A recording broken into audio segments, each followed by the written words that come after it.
Ça y est, Amazon vient de lancer la nouvelle mise à jour concernant l'intelligence artificielle. Qu'est-ce qui va changer à partir d'aujourd'hui pour vos publications de livres? C'est exactement ce que nous allons voir ensemble dans cette vidéo. C'est parti!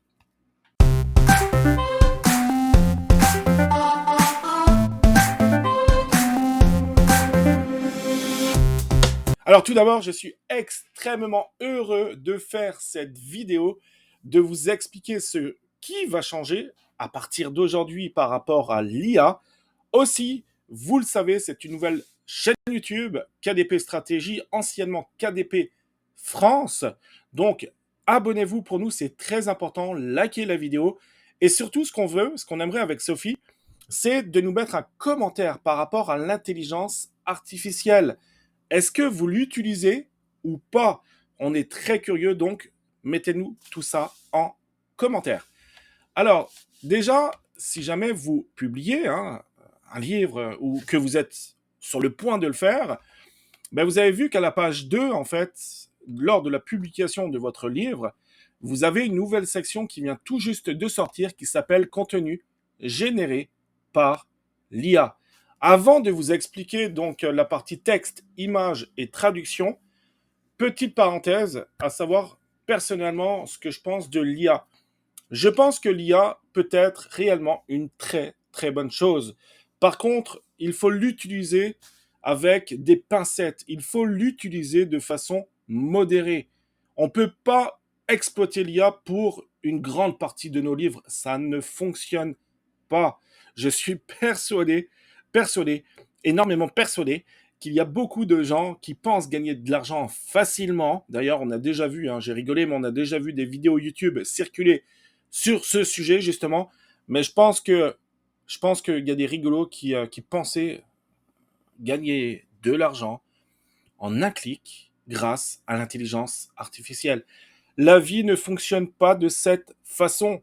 D'accord? Donc, si vous regardez cette vidéo et que vous avez pris pour habitude d'utiliser l'IA pour toutes vos créations, arrêtez de le faire. D'accord? Ce n'est pas une bonne idée. Ferme la parenthèse. C'est mon avis. D'accord? Personnel. Après, encore une fois, vous faites ce que vous voulez. Moi, je pense qu'on peut l'utiliser de façon modérée, comme par exemple essayer de reformuler un texte. Pour des images, essayer, pourquoi pas l'illustrer. Mais dans ce cas-là, maintenant, il va falloir le dire à Amazon, d'accord? Que vous utilisez des images générées par l'intelligence artificielle. Et pour la traduction, pareil. D'ailleurs, Google Translate, si jamais on traduit via Google, ben Google, c'est une intelligence artificielle. Donc, après, est-ce que vous le mettez? Oui, non. Essayez d'être honnête le plus possible.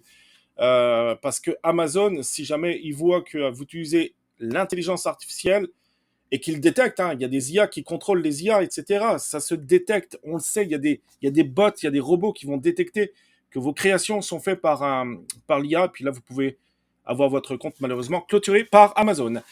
Alors, si jamais vous utilisez l'IA, l'intelligence artificielle pour vos livres, ben, vous voyez que vous avez le choix déjà entre oui ou non. Donc non, si jamais vous l'utilisez pas du tout, d'accord? Ou alors oui. Donc si jamais vous avez utilisé l'intelligence artificielle pour du texte, par exemple, là, vous avez 4 possibilités. Certaines sections sans modification, certaines sections avec modification, l'ensemble de l'œuvre sans modification, à la mode bourrin, ou alors l'ensemble de l'œuvre, mais qui a fait l'objet de nombreuses modifications. Et pour les images et la traduction, vous avez exactement la même chose. Maintenant, une chose est sûre, c'est que si jamais vous utilisez l'IA de façon, comme je l'ai dit tantôt, de façon bourrin, ben là, ça marchera pas longtemps, je penserai pas, parce qu'Amazon, ils vont essayer d'empêcher cette pratique. Vous savez, moi je dis toujours que le robot n'a pas d'émotion, l'homme en a des émotions. Puis si vous lisez un livre où il se dégage rien, où il n'y a pas d'émotion, il n'y a pas de, je sais pas, il n'y a pas de feeling, il n'y a rien du tout, fade, il n'y a pas de magie, c'est nul. D'accord? Lire pour lire, c'est nul. Par contre, lire parce qu'on a envie de se plonger dans le livre, c'est ça, ok, c'est ça qui est bien. Donc voilà, en tout cas, c'était mon avis. Maintenant, je vous ai partagé donc la nouvelle mise à jour.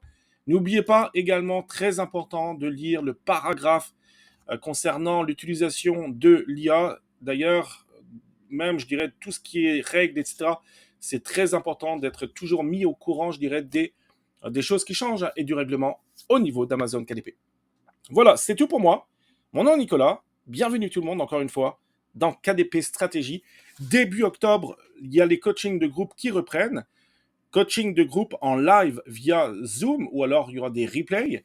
Et ça commence début octobre. Si jamais ça vous intéresse, il y aura énormément, on va aborder énormément de thèmes, dont le fameux Q4, dernier trimestre de l'année. On va expliquer comment faire une bonne pub qui fonctionne. Nous, ça fait des années et des années qu'on fait Amazon, KDP, ça fait des années et des années qu'on fait de la publicité. Donc croyez-moi, on sait comment ça fonctionne. Donc il y aura énormément de thèmes différents, mais il y aura aussi un groupe d'entraide. Il y aura avec une belle énergie, de la bienveillance, et il y aura notre ami Fred qui nous rejoint en tant que coach.